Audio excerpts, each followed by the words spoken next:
Salaam kusoo dhawaada janaalka shanta. Waxaan maanta ka hadli doonaa shanta magaalo ee ugu dadka badan Afrika. Haddaba akhyaaray waxaan ku bilaabi doonaa waa magaalada shanaad ee ugu weyn qaaradda Afrika oo idil.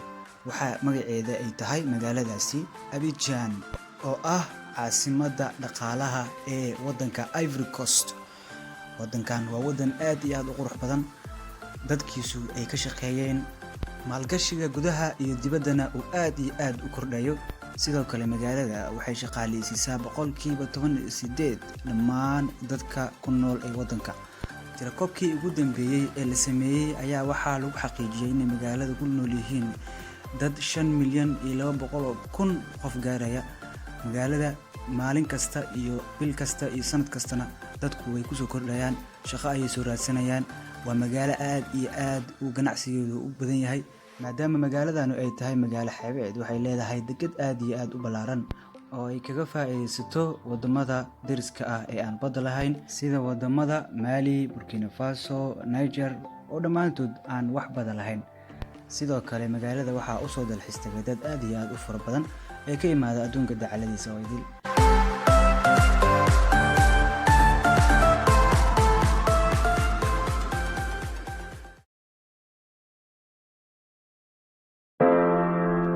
haatanna waxaan u gudbaynaa magaalada afraad ee Afrika ugu weyn markii loo fiiriyo dadka magaaladaasi ku nool.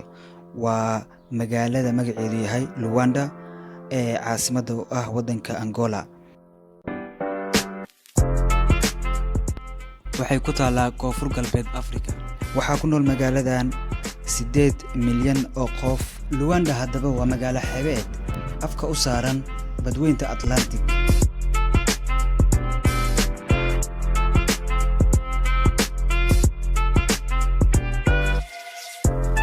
magaalada Luanda waxaa ku yaala dekedda ugu mashquulka badan waddanka oo idil, taasoo u fududeysay inay doofiyaan petroolka, diamondka, macdanta iyo kalluunka ama malayga sida u taqaanin. maadaama magaaladu ay tahay magaalo ganacsi, waxay muhiim u noqotay dadka ganacsada oo idil.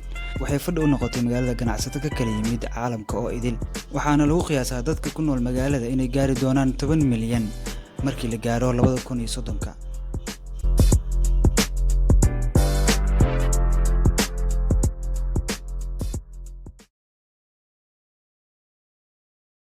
magaalada saddexaad ee ugu weyn qaaradda Afrika ayaa waxay ku caan tahay luqadda looga hadlo oo keliya. magaaladani waa magaalada labaad markii laga soo tago Paris ee ku hadasha luqadda Faransiiska, ee dadku ugu badan oo ku hadla luqadda Faransiiska ay ku nool yihiin. waa caasimadda Congo ee Kinshasa.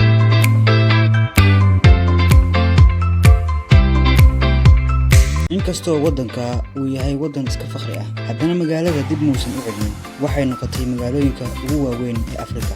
waa magaalo dad aad u fara badan ay ku nool yihiin, dadkaasoo gaaraya ilaa iyo 13 milyan oo qof.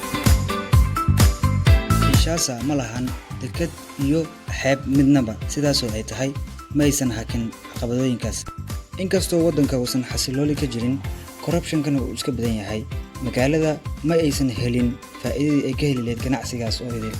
waxaa lagu qiyaasaa haddii uusan jiri lahayn corruption inay ahaan lahayd magaalada ugu qanisan Afrika oo dhan.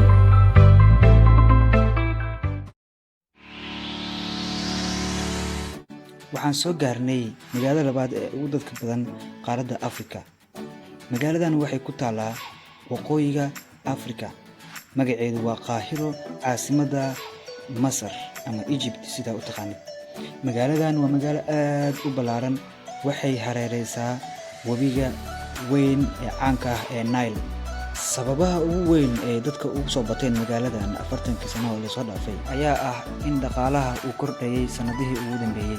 waa magaalada ganacsiga ee ugu weyn waddanka oo idil.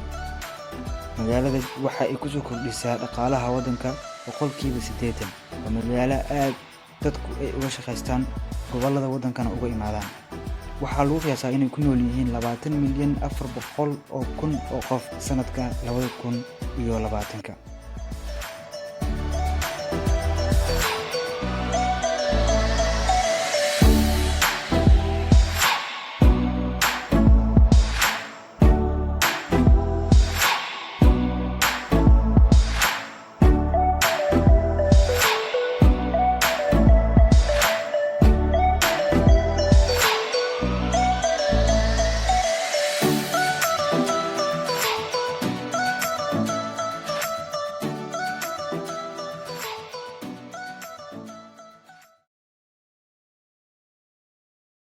waa tahay waxaan soo gaarnay waa magaaladii koowaad ee ugu dadka badan Afrika oo dhan oo ku taala waddanka ugu dadka badan Afrika oo dhan ugu caansan Afrika oo dhan ugu madowga badan Afrika oo dhan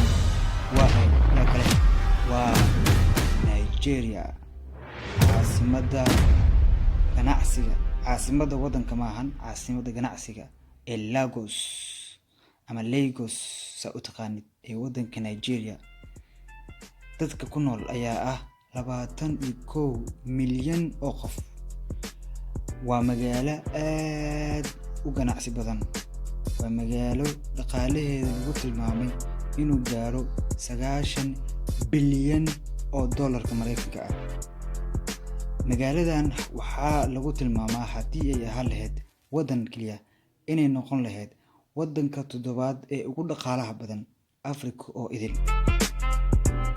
heerkaas ay gaartay magaaladan inkastoo ay jiraan dad badan oo ku nool faqri dad badan oo ku nool guryo xun ama meesha anaga aan u naqaano jingado ama guryo xun ku nool saas oo tahay magaalada dhaqaalaheeda waxaa ku tumtay Afrikaan aan aqoonin sida wax loo maamulo magaaladu waa magaalo bilic fiican leh waa magaalo hoteelo qurxoon leh waa magaalo loo dalxiis tago waa magaalo raqiis ah waa magaalo habeenkiina dhererka u daarmaan maalinkiina shaqada la bilaabo